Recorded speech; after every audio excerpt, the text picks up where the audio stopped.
the track waiting for it to change over, and here we go. It has changed over to the first session, and we are live for race 1, semi-final 1. Yeah, we have Heinemann, of course, on pole position. Moritz Lerner has to really get a nice start off the line, waiting for these lights to go out. There are 3 lights on. There is the green flag, and Heinemann completely destroys his start and gets a great launch. I think pretty much that's going to be checkmate on Lerner. Lerner's just going to have to slot in behind him, try to hold serve in second position. Actually, third position. It comes up from fourth. It's a nice start from the German right there. Stenger. Oh, Heinemann! What's happened to Heinemann? What happened to Tim Heinemann? Maybe he's off track, I think, that is right down to 8th position. Of course, you get a slow down penalty if you go too far off track. Oh, we've got Nats spun as well in the background. Nats has spun and he's gone right back down the grid. That is disastrous if you're Dirk Nats. Again, one of the top drivers from last year's Galliardi as well. Sorry, Galliardi as well. Look behind that. Yes, these guys, I mean, the panic button is on if you're these guys. Only a 30-minute race, so there's no time whatsoever to waste. Tim Heinemann also knows that up to 7th position, making quick work of Bodine there in the 7th.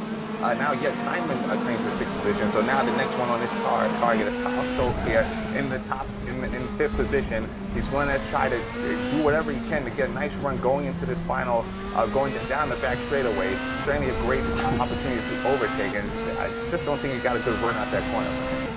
No, but I think Lerner now, he just pedal to the metal, absolutely nailing every single apex right now. That's what I would be doing anyway. Absolutely nailing every single apex, getting as big a gap as possible. But he's actually got a lot of company with Shackman right there. So is Stanger, so is Langer and Schulze.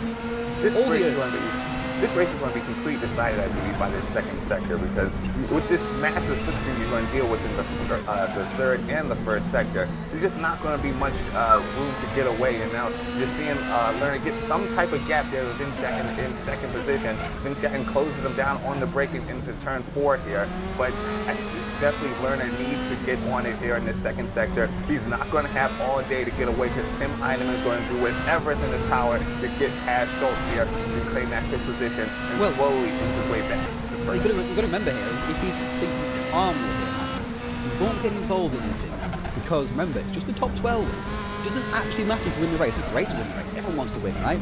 But you don't actually have to win the race as he slots his way past Schultz there.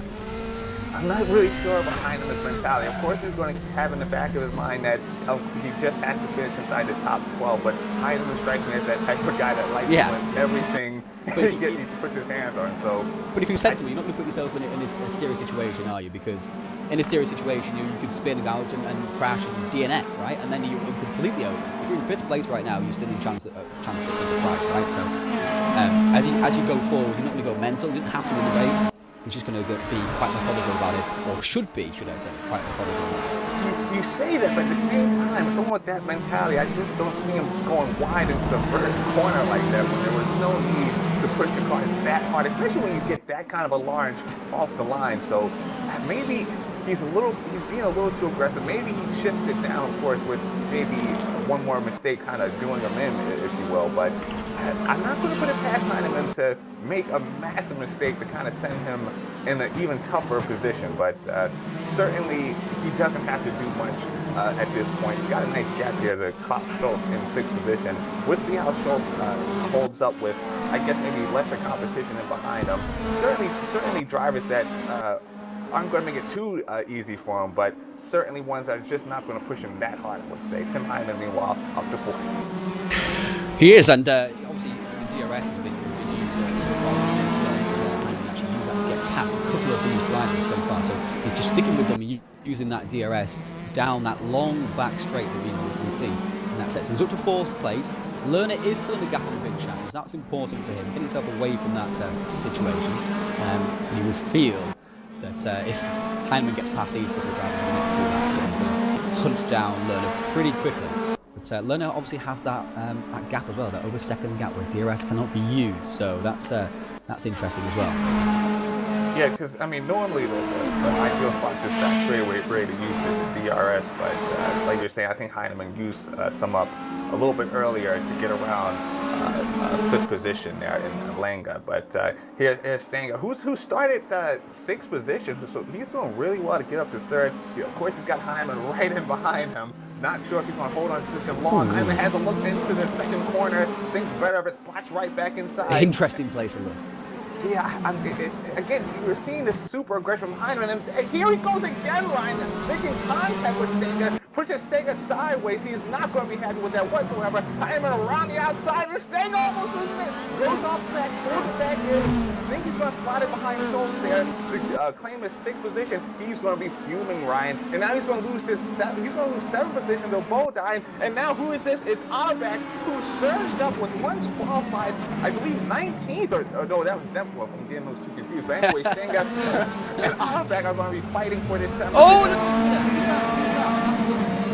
It's Bodine. Bodine is he's down 11th. Let's go on board with him, see exactly where he's falling in this field. And now this is a crucial spot, Ryan. He's in a battle. This was a fabulous day.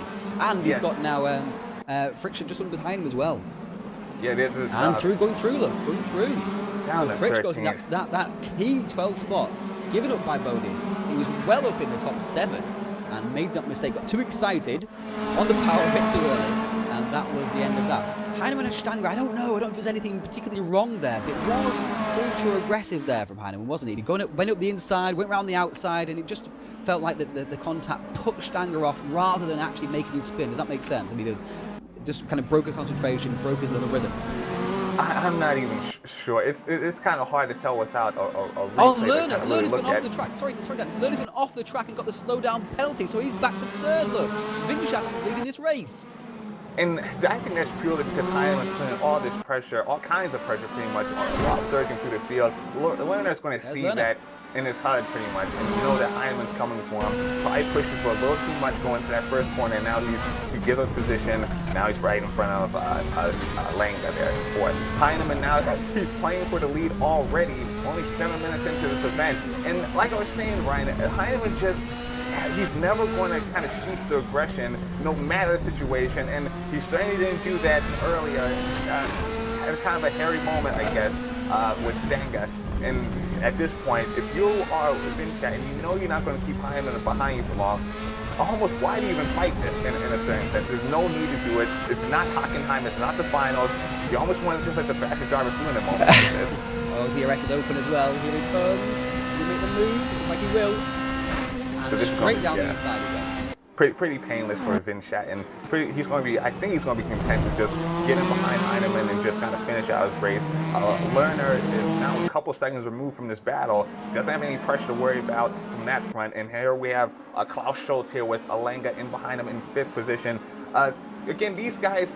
I'm curious how these battles are going to transpire within inside the top 10. I'm more curious to see how exactly it's going down in that 12th position. We have Fritsch there in 12th with Lekeski 80 in behind him, holding that 13th spot. And we have Bodine, who, remember, was in 6th at one point, down to 14th at present. Yeah, so he's dropping like a stone, like a millstone. Oh, a double spin! Oh. And Tom at the same time. Remember, we were tipping Tom for a really... Sorry, my voice is going. I've got a bit of cold. And now this makes it the 12th spot interesting. Tom's right in there, and Adam Martis as well. So this 12th spot, everyone's squabbling over it, and nobody is doing it in the correct fashion. Adam Martis did so well to get himself, not only was he in the top 12, but he gave himself a cushion by getting up to, I believe, 9th or 10th there. And so to spin in a moment like that is going to be incredibly heartbreaking for him and frustrating, because only 20 minutes now left in this event. I'm not quite sure if these guys are going to have that mental fortitude to now get their head down and try to fight back in this. And we're seeing Peter Tom here in 13th. I'm not quite sure what happened to him, Ryan, because we just saw him. He was spinning with Adam Martis. Yeah. Okay. Why was he down in 8th or 9th position to begin with? I missed that part. That's true. Yeah, because this is probably one of the top 3 drivers pace-wise. Is Tom here from this first semi quad final. So I think it's certainly a pressurized moment if you're Tom, being outside that top 12, but he's right on the back here of Bodine for 12, and we know Tom has the pace to reclaim his position relatively easily. Doesn't have to sit here pushing too hard. It's wide. And it stopped. Oh. If you really see the moment to count for these guys, Ryan, I'm good. These guys really have to calm themselves down and just kind of get it together, I would say. Oh, they're making my heart go, I tell you. Nobody seems to want that 12 position, quite frankly. They all seem to spin when they're in nice place and give it all away. This is where people are spinning. This is on the power here. They're spinning right there, and it's obviously a bit of a bumpy section. Applying power is quite difficult. It's really turning the other way almost immediately as well. So people are just struggling with that section quite a bit. Tom now. What was that about? 80 and Bodine coming together. Bodine was clearly on the inside, and 80 just seemed to turn into him. That was a bit amateur, really. I'm not sure what's going on there. Yeah, we talked about it in the pre-race that this second sector is pretty much what's going to decide the race, and we're seeing I'm not sure who that is in the battle. I believe that's Petrega. Not quite sure with Bodine there. Petrega, yeah. These guys are going back and forth here. This is a vicious battle. We'll just watch Bodine the rest of the race. Everything happens around him. Yeah. And like you were saying there, when the move, he had a couple corners to go. He had it inside. 80 just didn't seem to nose him down there. The contact was made, and Bodine just can't quite get it in a nice rhythm out there. It was up to 7th at one point. So to see him now struggling to even get that 12th position back, it's really heartbreaking if you're the German, but so far he holds that 14th position, does have time to get himself back into this one. He's only maybe 4 seconds removed from Dirk Natz, who has miraculously fought back from his off track to send him down to 20th in the first lap, but Dirk Natz has recovered now to hold 12th position, so very well done if you're a Dirk. Yeah, he's got himself up there, obviously taking advantage of all the carnage that gone ahead of him. Tom is back up to 9th, almost immediately when he was outside the top 12. So he took advantage, of course, of that 80 and Bodine incident. 80 also cost himself lots of positions. He was back down to 16th, now up to 15th. Got himself ahead now of Brockmeyer. So, the excitement there has worn me out there, Danny. Yeah, a driver like Brockmeyer, we haven't really seen too much from him. Hasn't been able to really rise up the grid, if you will. With a pack like this, though, Dirk Natz leading about a train of 6 cars, there's certainly a chance for these guys that are around that 15th, 16th position to still factor in for this top 12. We're seeing all the time here in the second sector, so these guys certainly are leaving the door open for their competitors. And there's Bodine. It looks like a DRS move around turn 15. Let's see how deep he goes on the brakes. He's trying to run the outside. Dirk Natz defends that. It's beautiful defending if you're Dirk Natz. Didn't do anything illegal whatsoever. Just made sure that Bodine had to hold the outside, runs him into the curve there, and holds his position. You're going to expect racing like that for this 12th position. That's, I think, the limit of clean racing, if you will. You can't go, of course, make contact and just bash people off the road, but that was very professional defending, I would say, from Dirk Natz to hold on to his 12th position, which, of course, is our cutoff. It is, and the top 12, remember, go through to the final on Sunday. Of course, if you are coming 12 in this race, you may not be in contention for the podium positions, of course, in the final, but to be in the final is a crucial point. And this is the battle pack right now that we're homing in on, because it's Natz holding that 12th position just ahead of Bodine, Trigger, 80, Brockmeyer's right there as well. If anything goes wrong, Sherman will be flying right up to the back of this group also as well. Not too far off the back of it. Not too far off the back of him is Double Batter as well. So these guys are battling very much for the right to progress. And it's actually quite handy, isn't it, Danny, that we've got this whole battle just for 12 spots right now. There's no isolation. There is one guy ahead of this massive pack who's got that 12th position, and all the guys behind him are like wolves trying to overtake him. They want that position back. And that's just the thing, no one's really out of it down to 18th position, because like you were saying with Double Vata, it is actually a shame what happened to Double Vata, because He was someone, I think, just floating around that 12th position. I think it was up to 13th at one point. Not quite sure what happened to send him down to 18th, but yeah, you have a nice 6-car battle. As who is that? That's 80. Just can't quite seem to get together. About to lose position. He does lose position to Brockmeyer there for 15th, and that is not what you want to do if you're 80. At this point, you just can't make mistakes. Half this race is gone. Now we are getting into the money time, where it's time to show up, time to show your best form as a driver. And if you do not do it, one more mistake, then I think you're done. You just can't come back from too much off moments, if you will. Dirk Knox did an incredible job to recover from the 20th position. Oh, 80! Oh, he loses control of his car, goes into the grass, but so far not still being able to carry on really slow here. Not sure what is going on with 80. They've got the slowdown penalty there. Okay, so, these curves are lethal in these cars, but remember they've got very, very low ground clearance, very stiff suspension also as well, natural stiff suspension. So these guys are obviously struggling when the cars hit the curve. And Nats has been overtaken by Bodine. Look, Nat's been overtaken by Bodine. I can actually go to him. There we go. And they're going past now down the straight, down towards the final corner. And Nats has been overtaken by Bodine. Bodine has been gnawing on the back gearbox of Nats during the last few laps or so. It looks like Bodine has got the edge in pace, and Nats now has to slot back into 13th spot. But it's key now, I think, for Nats just to hold his nerve and follow Bodine here, not try too hard, because Bodine looks like he maybe has a couple of mistakes in him, and Nats probably doesn't have the outright pace to pass him. Just has to pace himself now and hope for a mistake from Bodine, tag along with him. That's the thing with Bodine. He seems such a strong driver pace-wise compared to the drivers around him here. Of course, he's running in 7th, so he definitely has the pace to be a top 10 driver. But like you were saying, in the second sector, Bodine has been plagued with these mistakes, so Nats doesn't have to do that much, especially since he doesn't seem to be able to match Bodine when it comes to in terms of pace. And look at there you go. He goes wide, gets a cutting penalty, has to slow down, and right on cue, Ryan, you called it, Nats reassumes that 12th position. That was a bit sloppy there from Bodine. He's worked so hard to get himself back in that 12th spot, and now he's back to 14th, even behind Brockmeyer as well. So Nats now will get his head down, not make any mistakes, and hopefully it'll be quite a few minutes before Bodine catches up with him. He's also straight back on the DRS here because he was right behind Bodine getting into that section. He actually gets to use the DRS. I actually like Brockmeyer in a situation like this. Only a lap ago, he made a pass on Patriga there to get 14th, and then, of course, he inherits 13th from the fallen Bodine. So I think he's quicker than Dirk Knox. He's got to deal with Bodine being right behind him. Let's see if he can just hold the gap from Bodine to Bodine, and then hopefully maybe get closer to Dirk Knox there and maybe get that 12th position before all is said and done.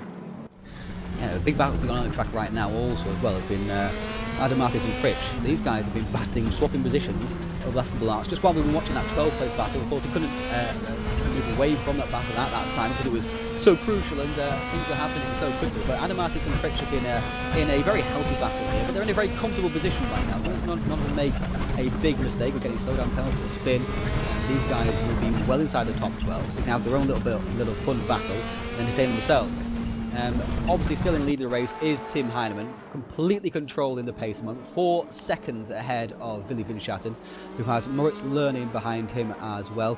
We got Schulze doing well in 4th spot, still holding off Jan Stanger and Langer as well. Langer's quite a way off, is in the race at the moment, while Arella and Otterbach are also quite close together, but nothing too special currently. Piotr Tom's in a comfortable 9th spot now then. I think Piotr will be pleased now, I think, Danny, because even though he's not where he should be pace-wise, he has at least extricated himself from all those mistakes and that big battling and all that big group where you don't know what's going to go on, and everyone's been at some point has been convicted for drunk driving at some point, I'm pretty sure, because you're going to be really, really difficult around those guys. So he's glad to be away from all that chaos back there, and he's now in a comfortable 9th spot, sealing his position in the final. I think this event could be a nice learning experience for Tom, only from the sense that, these guys get very few moments to actually cut it out on track with one another. This has mainly been a hot lapping competition, so now he gets to kind of really see how these other top drivers are going to square off against him. He's got a week to now prepare for the finals, assuming that he gets this, holds on to his ninth position. And so yeah, this driver has the pace, I believe, to potentially win the finals next week. Now you can just go through some readjustments of how to deal with these drivers in traffic. As we're seeing Adamitis go, a lot of drivers getting the same cutting penalty in the second sector around the same spot. So he was just serving that. Had about 4 seconds to play with between himself and Dirk Knox in 12th position. That gap's now been cut to about 3.5 seconds. So not the direction you want to be going. Look who you put the commentator's curse on, by the way. Yeah, my man Brock up to 13th at one time, potentially challenging Dirk Knox for that final 12th position. Now down to 16th, being passed by back passed by Patriga. 80 goes wide again. It looks like he's going to inherit that 15th back, but certainly it was only 10 minutes, Ryan, and if you're in 15th position, the end almost looks to me after Brock at this point. I mean, even Bodini isn't catching up to Nats anyway quickly enough. It's 3 seconds a gap. At least he's got no one, no buffer now between those guys. So at least he's got no car between them. And Patriga, Brockmeyer, and 80, I think here are just waiting. They're just hoping for a mistake from either Nats or Bodine right now. That's all they can really do because they're so far off, and 10 seconds is the gap. And Nats has not looked like a driver who, he hasn't got the most amount of pace, but he has got the maturity to stay on track, hasn't he? Not made any mistakes. That's the thing about Nats, and I'm very impressed by Nats so far this race. Yes, I'm incredibly impressed by him. The fact that he was able to keep his head cool despite falling down to 20th, someone kind of spinning him off track in the first corner. The fact he came back from that, he's shown his maturity as a driver. Unlike his competitors, he's not making these foolish mistakes while another one from Adamatis, look. Another one from Adamatis. It's caught right up to him. Exact same penalty again. So he's just making the same mistake.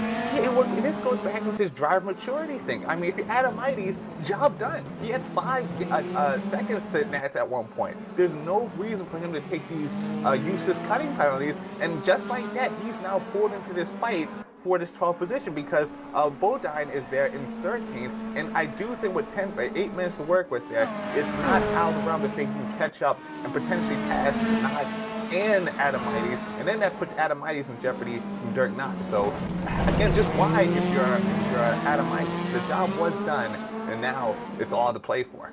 Yeah, you got 8 minutes to go, and now you're in danger of throwing away that spot in the final. I think Dirk Nats has been reading some Rudyard Kipling. What do you think? Keeping his head while everyone around him loses theirs? Apparently, he's got a son that's in this league as well. He has, yeah. He's got Chris. Yeah, but Chris isn't here today, unfortunately. I thought Chris was in the same event, so maybe something happened to Chris and made sure he couldn't attend. But that would be nice, wouldn't it? Father versus son. But it's just father. But he's definitely showing the maturity of a father. He's not making these foolish mistakes that maybe like some of these young kids are out here. So I gotta give him credit for that. Without calling him old, you can definitely tell that he's older than some of these drivers around him. He's made no mistakes at all. Understood his limitations, hasn't gone for anything silly, and just picked the positions up. He's in that 12th spot right now. It's a little bit precarious at the moment. We've got Adamatis ahead of him, and Bodine is caught right up to him now as well. The gap is less than a second. In fact, it's just over a second at the moment. And this is going to get tasty, I think, Danny. 7 minutes to go, and this 12th spot is going to be very hotly contested, I think. Yeah, Bodine has definitely kind of figured out that second sector. He's not making as many mistakes, and he's found a way to get pace while not making those mistakes. So with 7 minutes to go here, he's certainly faster than Dirk. Has been that way all day, but it just seems like he's figured out how to avoid. Wait, look, Nats is in 11th. What's happened? We've lost somebody now. We've lost somebody. And we're not showing more timing, so he's disconnected from the server. Yes, someone's gone. I can't figure out who it is. It's a bit of whodunit. We have to kind of figure out who we are missing. It was somebody in the top. It's Winschatten. It's Winschatten. Oh no. Winschatten is in second spot. It's disconnected from the server. Oh. That is just heartbreaking. There's just no words to describe how you can feel as a driver at this moment. With only 7 minutes to go, Winschatten has been so well. Out of the guys inside the top 5, he's probably the only guy we've seen that hasn't made a single mistake, pretty much. Yeah, and he hasn't had a penalty or anything like that. He's gone round the track and... I thought he dealt with the problem of Heinemann perfectly, as in not really contesting him, and then just sit there and have your internet kind of undo all the work you did in a moment like that. It's incredibly heartbreaking for Vinshat, and hopefully we will see him back in the next DTM championship. Hopefully he can recover from such a terrible moment for himself as as a sim racer. So either way, you're going to see some good drivers very happy. Bodine being the one of them. Yeah, and he's as he actually Nats as well now. So Nats.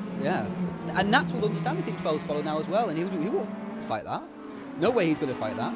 Lerner, look at Lerner. He's made another mistake at some point. He's back to 4th position. He was in a comfortable 3rd. Obviously, it would have been 2nd with Vinschatten going off. So he's lost positions to both Stanger and Schulze.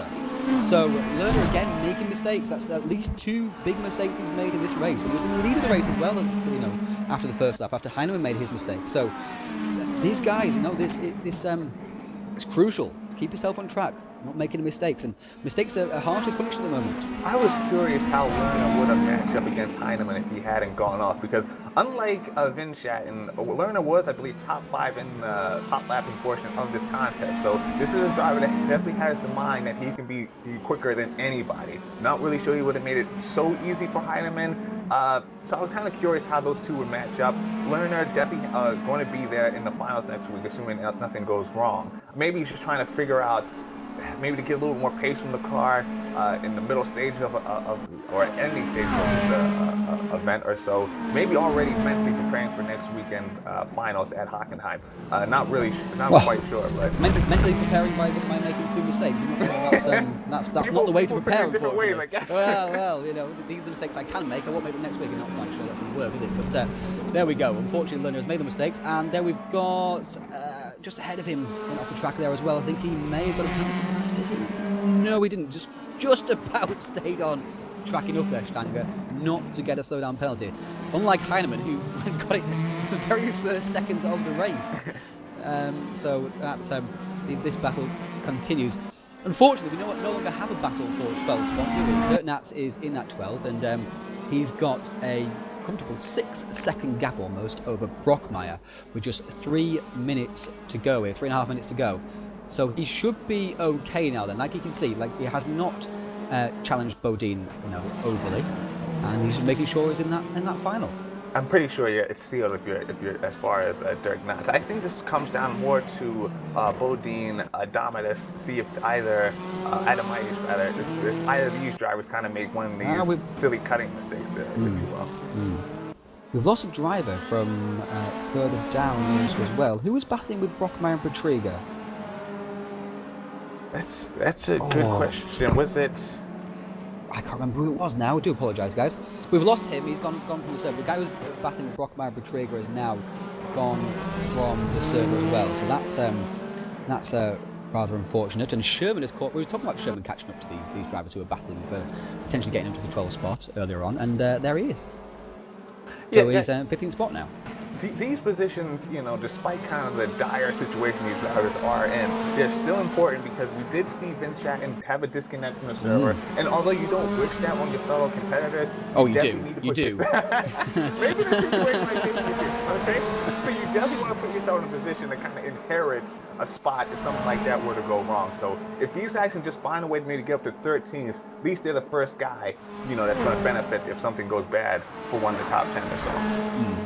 Just to remind you guys, this broadcast is brought to you by Touring Pro Series. So if you like the broadcast, give us a like on facebook.com/Touring Pro Series. You might already like us on there, to be honest. We've got so many likes at the moment, Danny. It's incredible. We continue growing, even though we've got no racing at the moment. Hopefully we've got some racing for you coming soon in the Touring Pro Series. Something big, hopefully, as well. So we're looking forward to announcing that when we can, if we can, of course. Less than 2 minutes to go here, Danny. Everything looks pretty settled at the moment. Still got a battle for third place going on, and Lerner has just got past Stanger as well. So sorry for missing that as we were watching Sherman go around, but Lerner has got past Stanger and is up into third spot, as you can see. So it's quite a big gap up to Schulze. So these guys must have battled quite hard, perhaps. They had a bit of a banging affair. Yeah, I think Stanger wasn't too keen to let Lerner go through, so they definitely fought with one another a little bit. Lerner's with about 16 seconds to Heinemann. Again, this is one of the guys from Euronics that we kind of marked to be one of the major contenders in this championship. So certainly finishing third is a very nice result from him. Definitely has a bit of a ways to go if he really wants to win next weekend at Hockenheim, but been relatively impressed. Definitely impressed by Leonard's pace. Whether or not he's got the racecraft to actually get it done next weekend, we're going to have to wait to find out. Here's Heartbreak. We haven't really seen that many of these drivers, comfortably inside the top 10 recently, kind of go at one another. So not really sure if Heartbreak is really going to try a move here. Go on, do it for the TV. Come on, do it for the TV. Do it for the TV. Someone needs to let him know he's on camera, man. And then why goes Rella as well? Here's his chance. It's such a dangerous spot. making a small mistake there. Because that's the spot where you have seen drivers get that nasty Sector 2 cutting penalty. So luckily for Rella, he avoids it in that instance. So I think he's going to hold on to the position as time is expiring. Not really sure where Tim Heinemann is as he's crossed the start finish line. Just starting his final lap, as you can see, 5 seconds into his lap. So we'll catch up with him in around about 30 seconds time. Watch his victory parade. But off the back, catching these guys as well has been Potter Tom, slowly but surely. He's had the pace over these top 6, 7 guys. So it'll be interesting to see what Tom could have done had he not been involved in whatever happened on the first lap. And what happened, obviously, a few laps in, but spinning alongside Adam Artis. So they've all recovered, so that's good. It's all switching right now, not quite sure what. Is he even inside the top? I think maybe that's a small tank. Yeah, he's always been 18, so we'll ignore that one. Kaiser is popping up the board. We'll not talk too much about Kaiser, but we're giving some airtime just right now at the end of the race. Kept himself in there. I believe, wasn't he the one that was also in the incident with Knox that saw them, straddle the back of the field, I believe? Not quite sure, but he's only just off Dentville, so he's not done too badly, really. Yeah, it's unfortunate. Unlike Knox, he hasn't been able to surge back up through the field. But here we have the man himself, Tim Heinemann. The driver just refused to lose today, and he really lays down the gauntlet to his fellow competitors that, hey, what can you guys do in the second semifinal, and then this is what you can look forward to next week at Hockenheim. Yeah, Heinemann, a tremendous victory there. Obviously made the mistake on the opening lap, which he really shouldn't have made, but it was kind of a formality that he would make his way back through the field with with half an hour to go. So that's a good win for Heinemann, impressive speed. Yeah, clearly he maintains his rank as the favorite going into next week. But we also have to watch Bob Schultz, who ran a very solid race today. Yeah, very impressed by Schultz, sir. Didn't see too much of him, right? So, but and Osterbat's got ahead of Arella, so we missed that in the end. Someone did tell him it was on TV, right? And then we missed it. Oh, that was a bit rubbish of us. So Tom comes through in 8th spot as well, so he'll do that in the end, because he caught right up to everyone though. Really good lap time. 1:29 is the entire race. Well, Dirk Knott's in 13th. Brockmeyer showing in 12th. What is going on there? As they already crossed the line. Here we are. This is the final corner. The final corner is 3 of them going for it. Nat's around the outside and Brockmeyer. Brockmeyer's holding him off. Oh, he's going to take it. Brockmeyer has got to take it. Whoa, what did Nats do? Nats had a big lead. He surely made a mistake, maybe a slowdown penalty somewhere. We were touting him pretty much half the events, and he on the final lap, he loses it. And Brockmeyer's going to be so happy, but Dirk Knotts is going, especially when he watches this broadcast back and realizes that he just left it out there. We gave him all the praise, saying we made no mistakes, he was mature. He'd bring that home. We would have been bothering with him. We knew he'd make. We'd be like, oh yeah, we'll bring it home. We know maybe take maturity. Yeah, no, it's like Nats is 12. Oh, and Brockmeyer, on the other hand, he'll be delighted. Unbelievable Absolutely result. Delighted. Oh, I cannot believe that has happened. Brockmeyer kind of up and down the entirety of the event. Looked like he was going to make the top 12. Then he fell back. Looked like he was going to do it. Fell back, and finally he surges forward. Your man, Brockmeyer. He takes Dirk Knotts' heart at the last. You're right, Brockmeyer fell down to 16th even. 16th with about 8 minutes left. And somehow he pulls back 12th. Unbelievable for Brockmeyer. So that is the first semi-final over, Danny. And that is the top 12 there go through to the final next week. We're back again tomorrow, aren't we? We are back again tomorrow for the second part of this semi-final. it's going to be really interesting. We had this, I guess, other contenders to deal with, the other